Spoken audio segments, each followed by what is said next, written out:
The book of Ruth is a story. We're going to be in chapter 1 all day today. So it's a beautiful story, but it's a story, right? And, you know, it's amazing how sometimes the message in the service coincides with what we're teaching. Now, Len can tell you that. I can tell you that. Anybody who's taught here can tell you that very often happens. And he pointed out the importance of Jesus teaching in parables. He said he rarely gave a theological discourse. He would rather tell you things in a story. Why is that? Stories are probably the most effective way of communicating to human beings. Now, when I say stories, they aren't necessarily fairy tales. The story of the flood is a real historical narrative. The story of Adam and Eve, the story of Jonah being swallowed by a great fish. I believe those are God's mighty acts. God spoke from the Mount Sinai in fire and thunder and all those terrible things in a great loud voice. That was one of God's mighty acts. He parted the Red Sea. These are true stories. And as a result, it seems to me more and more important the older I get, as I go into the Bible to see God did not simply tell us what he's like. He showed us what he's like. When Jesus spoke to Nicodemus, he likened the Spirit to the wind. You can't see it, don't necessarily know where it comes from or where it's going, but you can see what it does. And God has revealed himself in history, in the stories of history. And he has revealed us truths that we could not know nearly as well in any other way.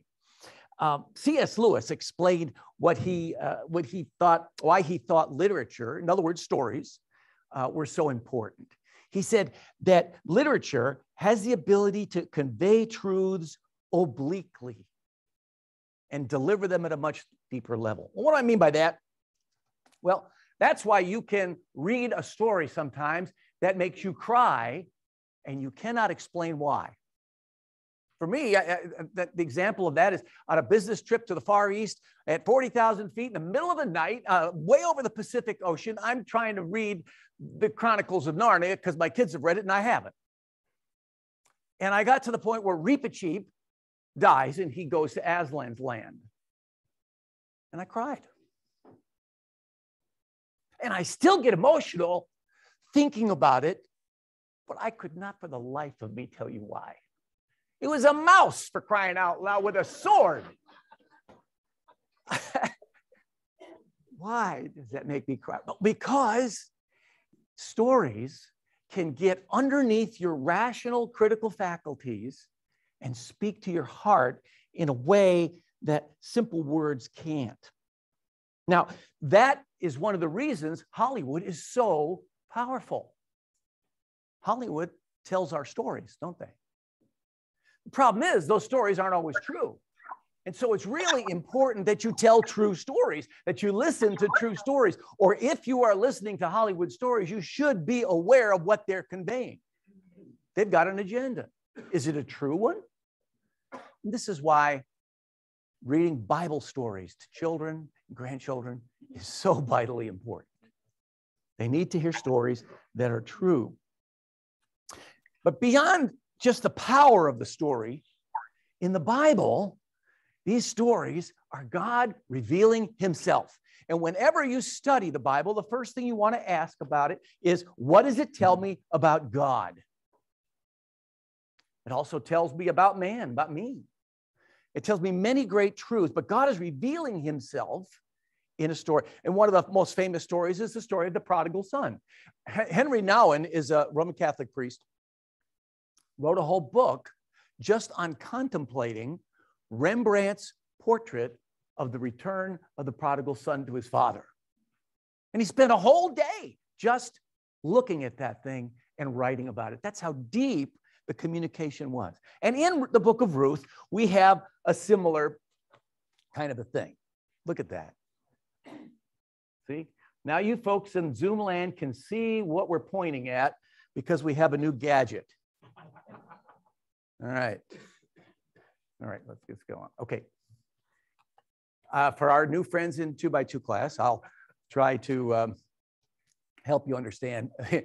I've been, by the grace of God, allowed to teach from time to time in this class for 20 some years. And anybody who has been here when I was teaching sees this chart. And if there's one thing I hope that people remember when I'm done teaching, it's this view of history. And so I'll run through it real quickly. You can help me, members of our class, so that I know you've got it. This is the story of the world, according to the Bible, from the creation to the great flood, to the crucifixion and resurrection of Jesus Christ, to the great rapture and tribulation, the millennial kingdom, the great judgment, and the new heavens and the new earth. And we've divided it up into roughly 500-year increments, and these letters tell us where various things are. Capital letters are biblical people, and small letters are secular events. So we go with A, around 2000 BC, which is Abraham. M, Moses, 1500. D is who? David. N, Nehemiah, the return from the exile. Then you have, of course, the Lord Jesus, the central event of all history. And then we have here M, small m is Muhammad, made the Hijra in 630. Then we have here C is the Crusades, the Reformation, and George W. Bush was elected in 2000. Okay, so we generally start with this large, big, of a 60,000-foot view of history, and then we'll zoom in on a part. Now, we're going to zoom in between Abraham and David. We'll expand it up here. You see, that's what that is. We're expanding it. And Abraham enters Canaan right around 1876 or so. He wanders between Canaan and Egypt, and then Jacob descends to Egypt. They are eventually made slaves in Egypt, and the Exodus occurs 446, probably the strongest date that we have in biblical terms. After that, they wander for 40 years in the wilderness, and this is the conquest. Don't know how long that lasted, maybe 10 years, maybe 20. And then there's this period of Judges, and that's when Ruth takes place, somewhere between 300, 350 years from the end of Joshua's conquest all the way to the accession of Saul as king. Now, as I was going through this, before we get too far into this, trying to lay the setting for Ruth, you want to say, where did God leave them after the conquest? They were in the land that he had promised. Moses was given by God the boundaries of the land, the whole thing. You can go look at it, and except for a few landmarks, we don't know where they are. We pretty well know the boundaries of the promised land. And then Joshua divided it up among the tribes, and those lands were all surveyed and became the inheritance of each clan and each family within the tribes. So that was the promised land. God left them in the promised land in their tribal organizations, and they had what I would call ordered liberty. Is that a familiar phrase to you? Anybody who reads politics and so forth about our nation and our Constitution is a recipe for what we call ordered liberty. That's different from unfettered license, isn't it? Freedom is not the freedom to do anything we want, because that leads to tyranny and slavery. Freedom must be ordered by just and good law. Okay, so God left them in the promised land with a system of ordered liberty. Each tribe had its own government, tribal council, the clans.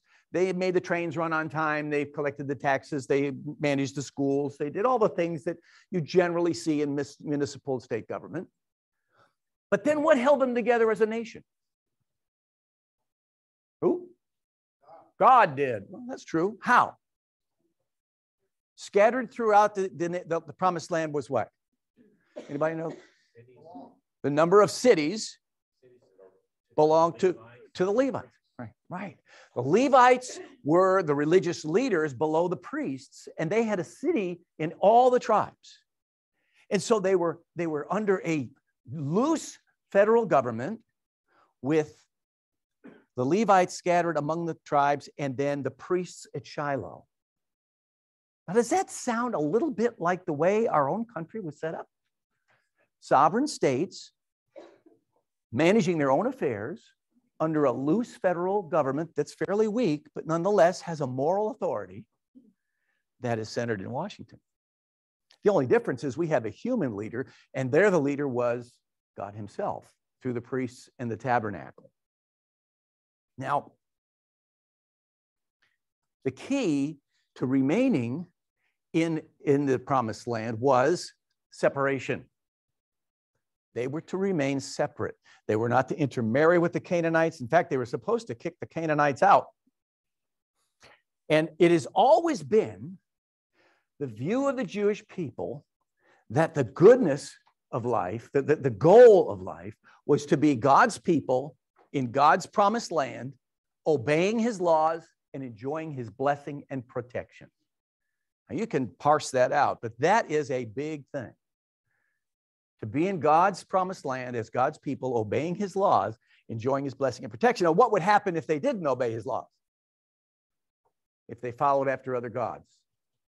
They would be tossed out, and they were, right? And to this very day, the Jewish people, when they say goodbye to one another, do you know what they say? Next year in Jerusalem. It is super important that they be in the land. And this will play out as we go through this. But now, Judges was the, I like to call it the testimony to human entropy. Because Judges begins with Israelite people worshiping God, following his laws, in freedom, with weak government over them, and winds up in Saul. They had gotten so degraded, they desperately needed a tyrant. And you hear this a lot when you read about politics, how that as people become more and more lawless, and they turn away from the common civil religion that we have of conformity to our laws, then eventually in comes the man on the white horse, and he says, I'll make the trains run on time. And then you end up in tyranny. And that's kind of where they're at. You have to see that under the Judges, as John was showing us, they went from this position of being God's servants in God's land down to incredible degradation, where they had forgotten God, and many of the pagan practices, such as child sacrifice, were common around them. And then God gave them a tyrant, which was Saul. And if you read 1 Samuel 8, which I'm sure Len's going to go through, that is the lesson of the king. What will the king do? He'll take your land, the best of your vineyards, the best of your land, the most beautiful daughters, make them bakers, and all these other people. They'll take the best of what you have for himself. That's right. They will take, he will take, he will take, he will take. And God says, why would you do that? Why would you give me up? In fact, Jeremiah says, he says, my people have done a strange thing. They have rejected me, the fountain of living water, fresh spring water, and they've dug themselves cisterns to hold water from the rain, and it can't even hold water. And that's exactly where they went. If you were to look at the end of the book of Judges, which we didn't cover in John's series, chapter 17 to 21 are horrific. They're there to show you how far downhill they went. And I won't go into it any deeper than that, but that's what that's for. So I think that Ruth takes place fairly early in this period, probably, right about here. The second judge that is mentioned in Judges is Ehud. Ehud was the colorful character that freed them from the bondage that they were under to Moab. For 18 years, the neighboring nation of Moab had dominated Israel, forced them to pay tribute, made slaves of them. And then Ehud came along and he murdered their king and started the war. They had a great war and they threw off the yoke of Moab, and Moab became subject to Israel. And I think this was in the recent past of the book of Ruth. It takes place right after this war was over, and there was about 80 years of peace. I think this was at more or less toward the beginning of that for a number of reasons. The village of Bethlehem seems to have retained some consciousness of the Lord, Yahweh, and because they greet one another that way and so forth. So they're still faithful to God. Elimelech decides to move to Moab. Well, he wouldn't have felt free to do that if they were at war. So the war's over. It's possible for him to take his family and go there. But when Ruth came back, Ruth was always referred to at the beginning as the Moabite, the foreigner, the enemy, or at least the former enemy. Don't like your kind. So chapter 1 is associated with bitterness. It's throughout the whole chapter. It's a dark chapter. It's a difficult one to go through. The times, first of all, were bitter. Jack, would you read Ruth 1, 1 to 5? In the days when the judges ruled, there was a famine in the land, and a man from Bethlehem in Judah, together with his wife and 2 sons, went to live for a while in the country of Moab. The man's name was Elimelech, his wife's name Naomi, and the names of his 2 sons were Mahlon and Chilion. They were Ephrathites from Bethlehem, Judah, and they went to Moab and lived there. Now Elimelech, Naomi's husband, died, and she was left with her 2 sons. They married Moabite women, one named Orpah and the other Ruth. After they had lived there about 10 years, both Mahlon and Chilion also died, and Naomi was left without her 2 sons and her husband. So we start out in this bitterness. There were bitter times. The war was over. The nation at large was falling away from worshiping the Lord God. Pagan practices were beginning to take place. I imagine it's a little bit like Corrie ten Boom describes in her book, The Hiding Place, in the 1930s. She said, we heard things happening in Germany that didn't make sense. It was crazy. Because as men walk away from God's law, they eventually get to moral depravity and then to social insanity. And, I think there's a little bit of that in our own field of view, isn't there? We look at our country and we say, this is crazy. This is insane. And I imagine that's the sort of attitude that many of the Bethlehemites would have as they watched what was going all around them. It's the result of having forgotten God. I like this quote from Solzhenitsyn. I'm not going to take the time to read it all, but basically, after coming out of Russia and having been in the Gulag, imprisoned, and witnessed all the horrific things, he documented them in the Gulag Archipelago and many of his novels. And he came in exile to the United States. And after all that chronicling of all that misery and all that evil, he said this: over a half century ago, when I was still a child, I recall hearing a number of old people offer the following explanation for the great disasters that had befallen Russia. Men have forgotten God, and that is why all this has happened. Then he goes on to say, since then, I have spent 50 years working on the history of this country. He says, I've read hundreds of books, collected hundreds of personal testimonies, contributed 8 volumes of my own toward clearing away all this rubble.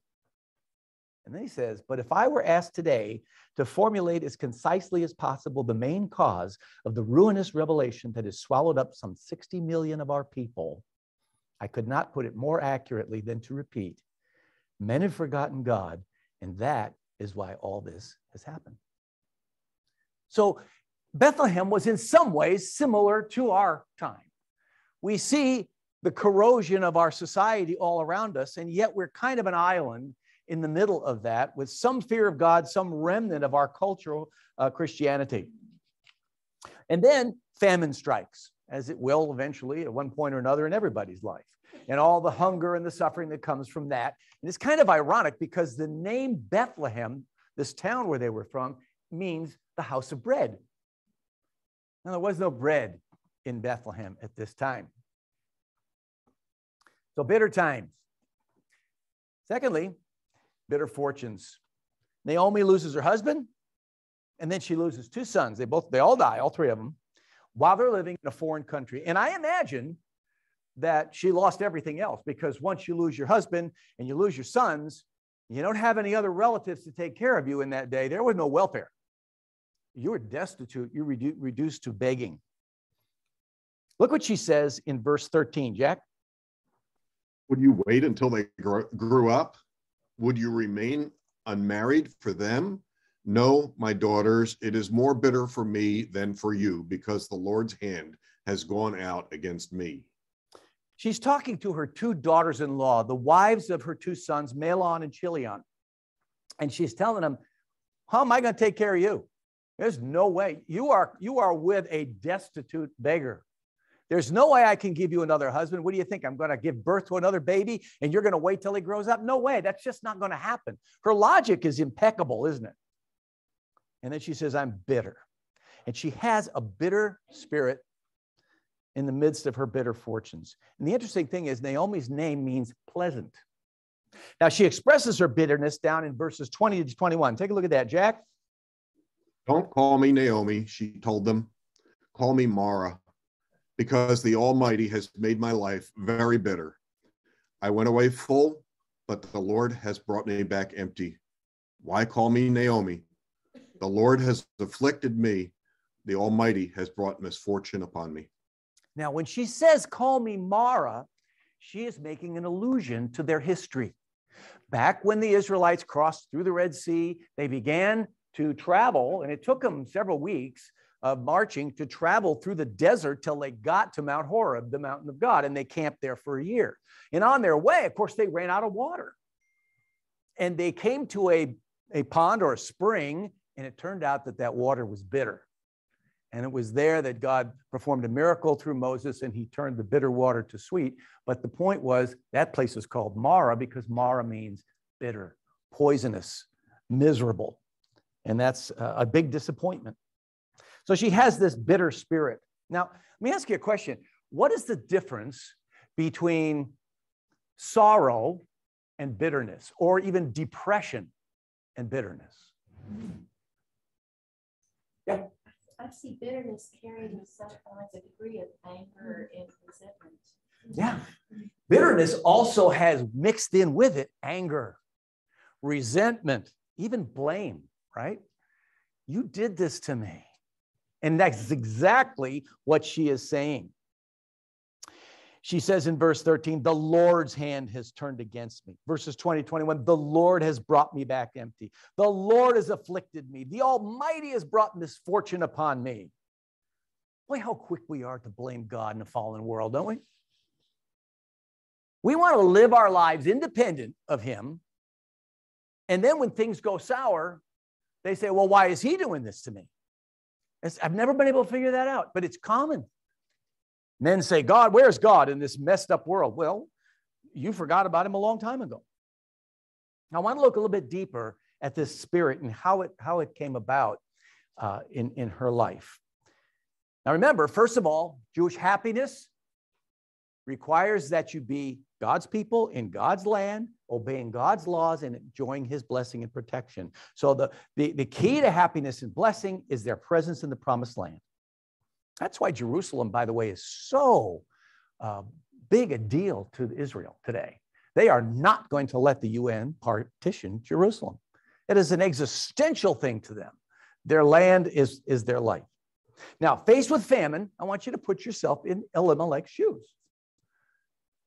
Crops are failing. Maybe he ran into debt. Can't make a go of it. Things are tough.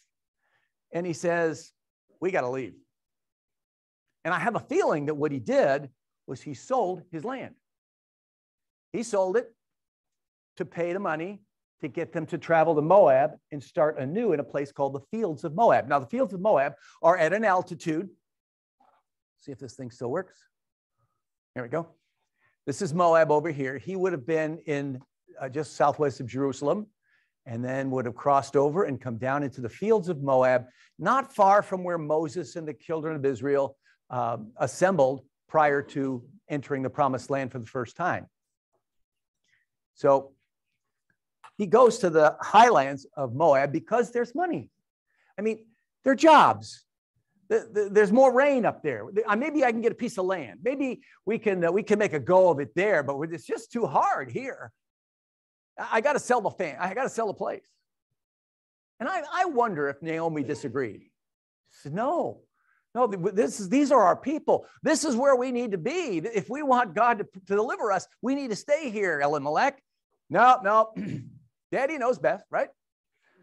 Dad's going to take us. We're going to solve this problem. We make a practical choice. And I like the word that Matt Ford uses. He calls it a response to a lifestyle famine. A lifestyle famine. His lifestyle was deeply impacted by this famine.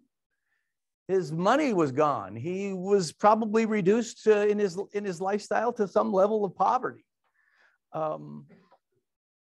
But the problem is that his response to escape this lifestyle famine that had been brought upon him led to a spiritual famine.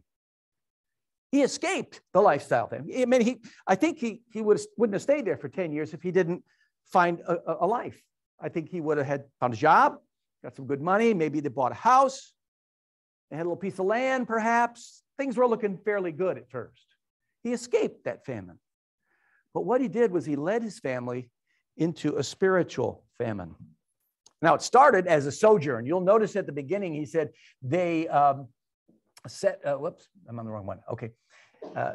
He went with his wife and 2 sons for a while to the country of Moab. It says he sojourned in Moab. Honey, look, all we're going to do is we're going to go there till things get a little better back here. We're going to come right back home. Don't worry about it. It's just a temporary thing. What happened? 10 years and they're still there. They're still there because now they got a house. Now the kids have been in school. Now they've got some friends. Their kids, their boys got married. They were looking forward maybe to some grandchildren. Became hard to leave. They're kind of stuck. Not only that, they were living surrounded by a culture that worshiped Chemosh. Now, Chemosh was a pagan god, and he was known for the orgies that took place in their sacrifices, but he was mostly known for the fact that he demanded the sacrifice of your baby. The sacrifice of your children. The God of child sacrifice. Seems like a lot of these pagan religions require babies to be killed. We were watching a PBS thing the other night about the Mayan civilization. It was fascinating. It really was. I didn't realize how big it was. And they talked about how wonderful this thing was and how when things got rough, they would offer sacrifices. And then they sort of glided over. Now, of course, there were some human sacrifices, and then they went on from there. Didn't want to talk about that very much. And both Carol Ann and I noticed in the pictures of the vases that they were showing, we saw a picture of a god, a stylized looking god in flames and an infant being placed in the flames. When men turn away from God and from his laws, we sacrifice our children. We go to escape our lifestyle famines. We want a better life. We want prosperity. We want things to go well. Gosh, I'm pregnant and I don't want to have to forego going to college. I got accepted to Princeton. I've got a great job ahead. I got a great career. I can't let a baby get in the way of that. When men turn away from God, their desire to have a good lifestyle and to escape their lifestyle problems often results in the sacrifice of their children. Of course, that's a big issue with us today, isn't it? Yeah.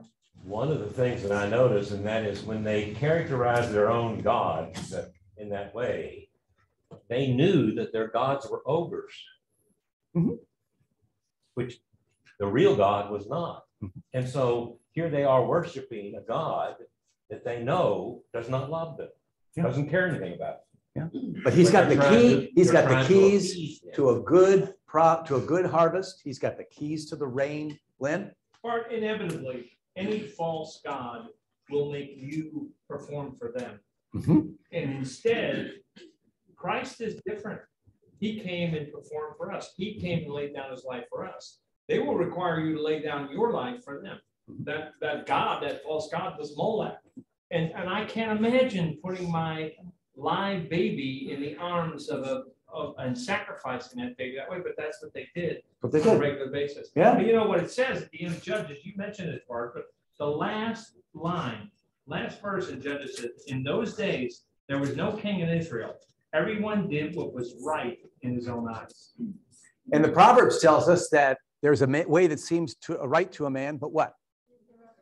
The ends wind up in death. And the culture of death is all around us, isn't it? We see it everywhere.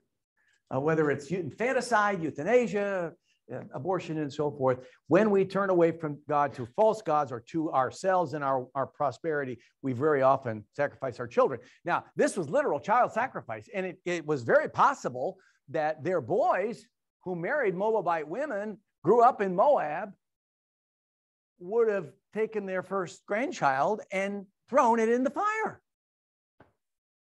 And that's the other way that they harmed their children. She had 2 sons. She lost her boys, didn't she?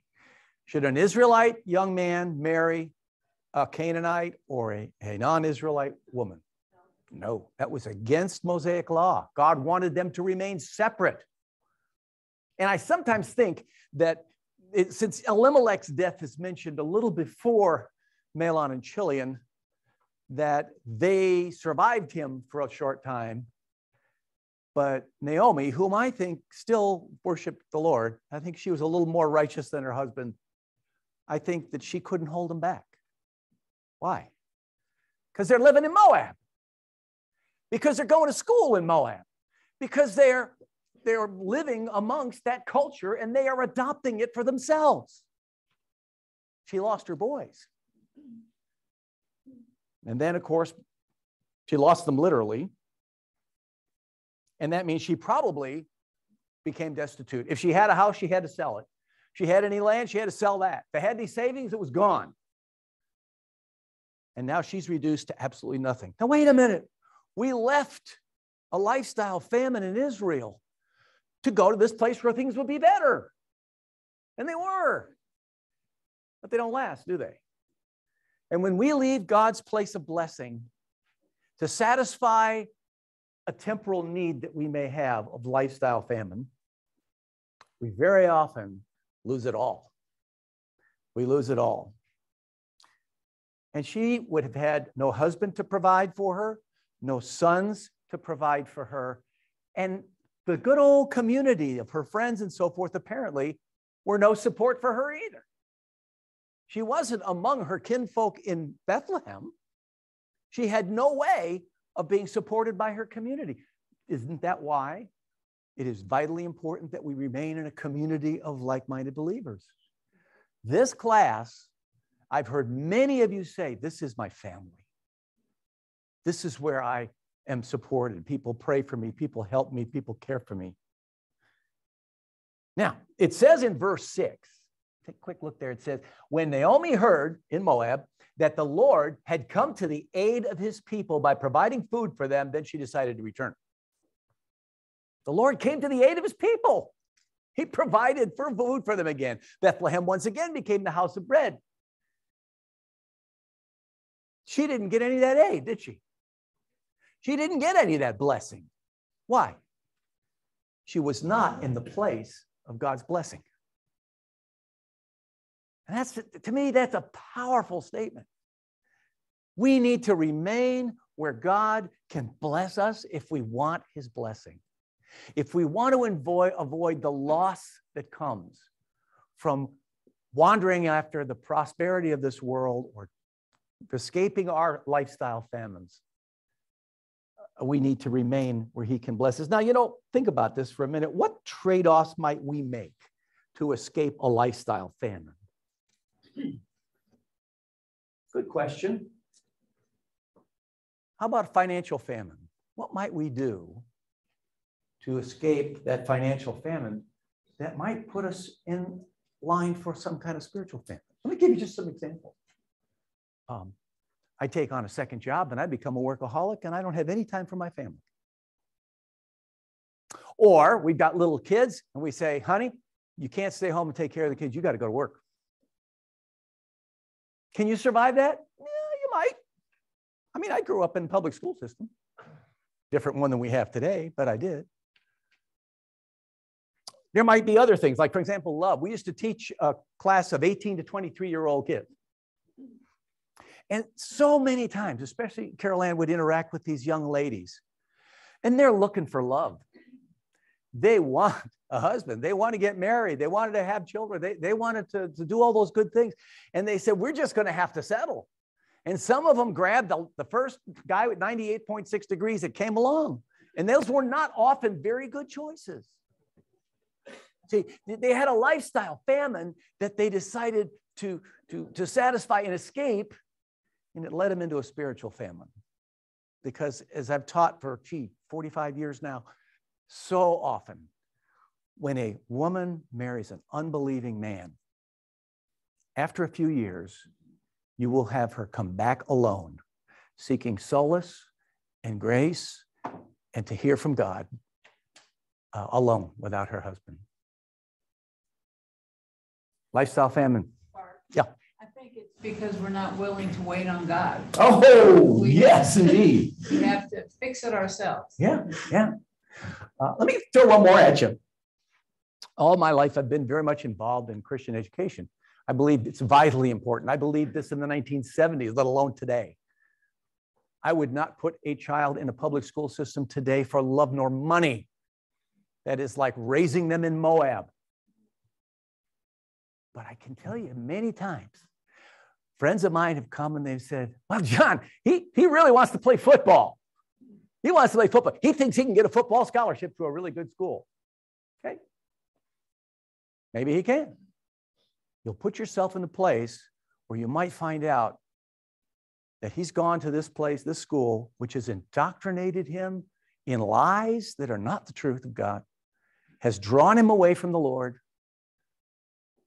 and has put him and you in a spiritual famine. And then he calls you up and he says, I've decided I'm non-binary. I'm a woman trapped in a man's body, and you have to deal with that. We're praying right now for 2 families we know that deal with that. Sent their kids to school. That school indoctrinated them. They were surrounded by friends. It can lead to spiritual famine. Now, apparently, Naomi had not lost her faith. I mean, she does say the Lord came to the aid of his people. She says there to the girls, I'm not going to read everything here, but she set them out and she said to the daughters-in-law, she says, go back to your mother's home. May the Lord show you kindness. May the Lord grant that each of you will find rest in the home of another husband. She's being practical, but she is referencing to God. She hasn't lost her faith in God. See? She knew who the Lord was. She knew that he was the power and control of the universe. And she also knew that his blessing was to be found in the promised land among his people. Now, and to her credit, she instinctively set out to go back. What story in the New Testament does that remind you of? Oh, come on. Prodigal son. Oh, yeah. He's in the far country. He's eating the slop that the pigs are eating. And he lifts his eyes finally to heaven. He says, wait a minute. There is a much better life with my father. And he returns. He decides to go back. And she did. So it's to her credit, I think, that Naomi decided to go back to Bethlehem. However, I think she had a flawed view of God. She had a flawed view of God. Look at verse 20 again. Don't call me Naomi, she told the ladies. She says, call me Mara, because the Almighty has made my life very bitter. I went away full, but the Lord brought me back empty. She went away full? Really? I thought they left because they were hungry, right? So she's looking at things a little bit differently. But the Lord has brought me back empty. Why call me Naomi? The Lord has afflicted me. The Almighty has brought misfortune upon me. Do you sense the bitterness of her heart? Have you ever been there? Sometimes we couch it in the form of a question. Lord, why did you let this happen to me? I took a risk. I started out a business. I saved a family member's business, and I announced that we were going to do this God's way, and we were a witness and a testimony, and we're trying to do good things for everybody. All that we're doing is right. And you let this happen to me? A lot of times we put it in the form of a question, don't we? But what we're saying is, God is unjust, a powerful bully who has treated her badly. You can read the book of Job, and Job waffles between the Lord gives, the Lord takes away, blessed be the name of the Lord. And other times he said, every time I stick my head up, you slam it down with your foot. What's the matter with you? She ignores the effects of her own bad choices, hasn't she? Now, Elimelech made the choice, and I give Naomi the benefit of the doubt. She was against it, but they went together. Good for her. But she has made her own set of bad choices, or her family has made her own set of bad choices. And she is bitter. She has a bitter spirit that comes from a flawed faith. And now look in verses 11 to 14. Jack, would you read that? But Naomi said, "Return home, my daughters. Why would you come with me? Am I going to have any more sons? Who could become your husbands? Return home, my daughters. I am too old to have another husband. Even if I thought there was still hope for me, if I had a husband tonight and then gave birth to sons, would you wait until they grew up? Would you remain unmarried for them? No, my daughters, it is more bitter for me than for you, because the Lord's hand has gone out against me." Now, And at this they wept again. Then Orpah kissed her mother-in-law goodbye, but Ruth clung to her. okay. You ever known anybody who's in depression that wants to be around people? No. They want to be alone, don't they? She's pushing the only family she has left away from her. She's saying, don't come with me. Go away from me. Let me just go and cry in my beer. The other thing you got to think about is if salvation and blessing is to be found in Israel, why in the world is this woman pushing her daughters-in-law back to Chemosh? Think about that. If they are willing to go with her to the place of God's blessing, why in the world would she push them back to this pagan god who kills babies? But she does. It shows you how dark she has, what a dark place she's come to. We have a good friend of Carol Ann's especially, who's had a lot of reversals. A couple of husbands died. The son just committed suicide, and she is in depression.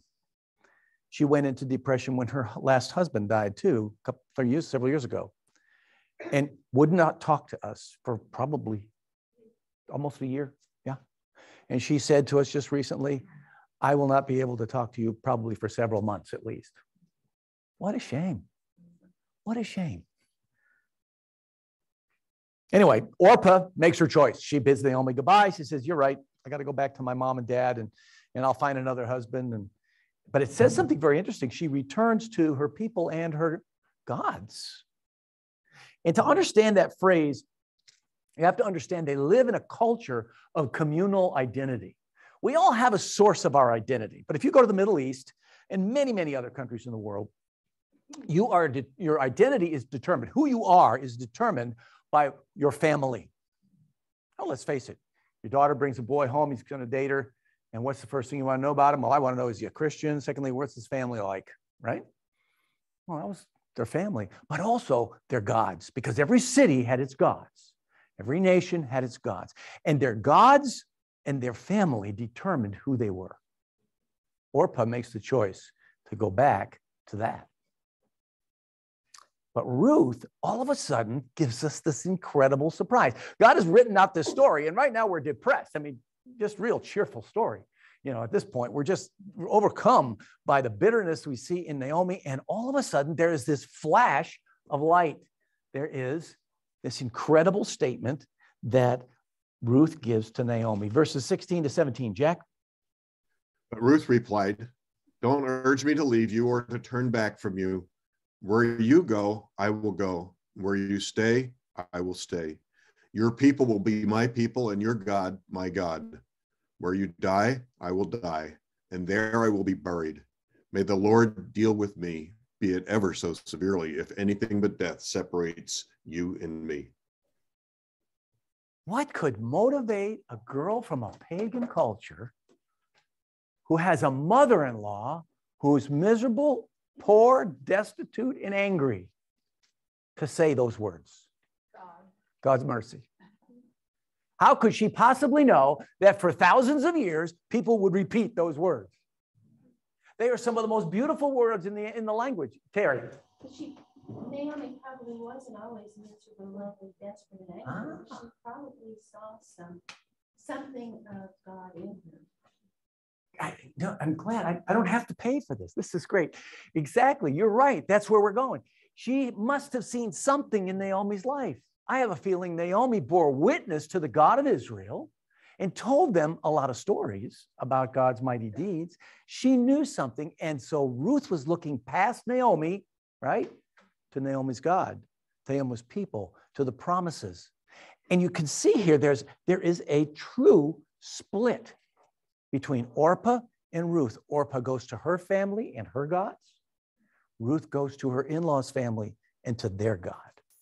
Really powerful statement. I also want you to just sort of take that apart for a minute. She says, I will go with you wherever you go. She's going to the promised land. I will identify with your people, Israel. I will own your God as my God, which means your God will own me, right? And my commitment is permanent even beyond death. Where I am buried, which was very important to them, will be in your land, your people's land. Now, this is a wonderful illustration and a pattern of what happens when a person comes to genuine faith in Christ, isn't it? You know, we are often criticized. Dietrich Bonhoeffer talked about the term cheap grace. America is full of a lot of cheap grace. All I need to do is to raise my hand, walk the aisle, sign the little thing, go to a Sunday school class. I do a few things and I'm in. And God's going to take care of me because he thinks I'm really great. But there are a lot of people who follow Jesus who don't belong to him. Remember in Matthew, when Jesus starts talking about some difficult things, I think it's John 6. And he says, except you drink my blood and eat my body, you have no part in me. What's he speaking of? He's saying that my death on the cross, the blood that I shed, the body that I broke, was broken for you as a sacrifice in payment for the sins that you have committed. You have a debt that needs to be paid. I have such a problem with songs and people who say, Jesus died on the cross just to show us how much he loves us. Because we're so special, right? He just thinks the world of us. And he wants us to come to him. And so many people followed the Lord Jesus until they heard those words. And it says after that, they turned and they left him. And he turned to the 12 and he says to them, you two going to go away? What's Peter say? He said, where are we going to go? There's no place else to go. This is a commitment that doesn't change, that is eternal. And he says, I will follow you wherever you go, Lord Jesus. I will identify with your people. There is no solitary conversion. I do not have fellowship and worship with God's people on the ski slopes like some friends of mine thought they could. I will belong to this God and I will serve him, and it will be forever. The kind of faith that Ruth demonstrates is the kind of faith that we demonstrate when we come to Christ genuinely. We belong to him. Alvin. Look forward. That's the reason why I think later on Boaz could say to her, you're known as a woman of excellence. She actually was transformed. Right? That's right. Now, this is the first instance where we see the word chesed. I think in Hebrew, you're supposed to, the H go, kind of like chesed. Whatever. What it means really is steadfast love, loyalty, devotion. Something you can't turn back. And Ruth illustrates this love, this care that God has for Naomi by giving her Ruth, right? Does Ruth recognize it? After these wonderful words are said, it says in verse 18, when Naomi realized that Ruth was determined to go with her, she stopped urging her, and the two women went on until they came to Bethlehem. Naomi doesn't say, oh, Ruth, what a wonderful, uplifting thing you have just said. Thank you, dear God, for sending this wonderful woman to me to help me through my old age, to go with me on this journey. What a wonderful thing. No, she didn't say any of that. I just kind of imagine her saying, yeah, whatever. You're going to come? Come. And she starts trudging on her way, depressed, miserable, and has no idea that the sun has just risen on her life, that God has smiled upon her, and that Ruth has been the agent of that smile. Ruth doesn't feel rejected. Well, she must feel rejected. Naomi doesn't say anything. She says, all right, whatever, let's go. When she gets back to Bethlehem, you'll notice if you read this encounter with the ladies of the town, they say, oh, can this be Naomi? And they talk about Naomi. Naomi never says, oh, by the way, this is my daughter-in-law, Ruth. Ruth is never mentioned. She's a non-entity. And for some time after that, she's referred only as the Moabite. Remember, we just finished a war with Moab. They were the enemy. They're the foreigners. They're the ones whose god is Chemosh that kills his baby.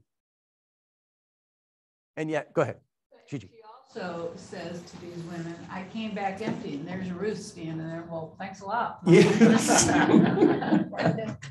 That's right. She says, I came back empty. Don't mind her. And Ruth is sitting there going, okay.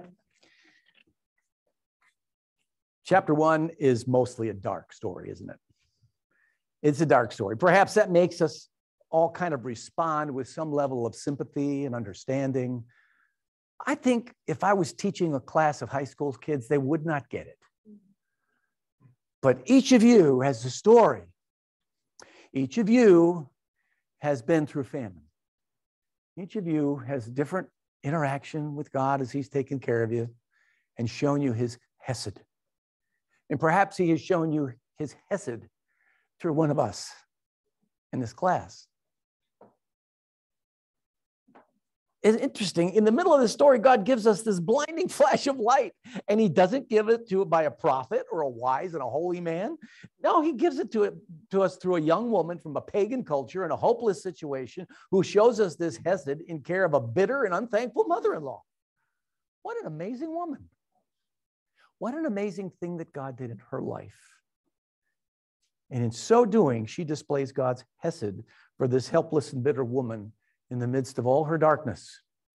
Even when she can't understand it, even when she can't appreciate it, much less be thankful. Here in his love, not that we loved God, but that he loved us and sent his only begotten son to be the propitiation for our sins. I hate this song, but it's got a great lyric. Even when I don't see it, he's working. Even when I can't feel it, he's working. Even when they do that. I hate that. But you know what? Those words are true, aren't they? Even when I can't see it, he's working. And even when I don't feel it, he's working. I just pray that we will make it a goal of our own to show the hesed that God has shown to us to each other.